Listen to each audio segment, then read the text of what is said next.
Ituturo ko sa videong ito kung papaano makita o saan makikita ang nakalimutan na email, contact number at password mo na ginamit sa Facebook at kung papaanong gawin ay make sure na tapusin nating itong video.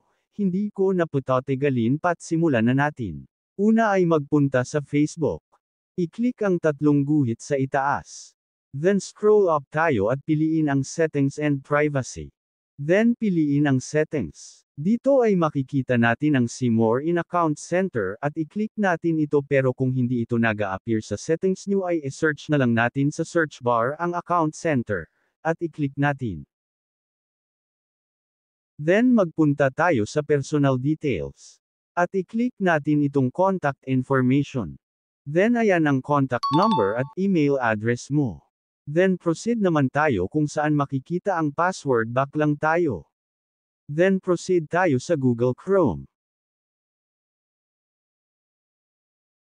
At pindutin natin itong tatlong tuldok sa gilid sa itaas. Then hanapin ang Settings. At i-click itong Google Password Manager.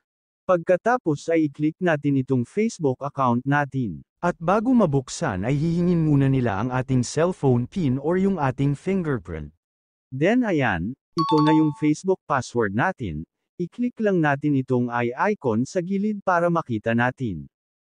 Ayun lang guys. Sana may natutunan kayo sa video na ito at sana makatulong ito. At kung nagustuhan nyo pa like and share na lang po at kung hindi pa kayo nakasubscribe ay pasubscribe naman po sa ating YouTube channel na Kuya Chris TV at pati na rin po ang Kasipag Vlog channel. Kung meron pa kayong mga tanong at gusto ng kasagutan, mag-comment lamang po tayo sa comment section sa baba at try po natin gawan ng content iyan.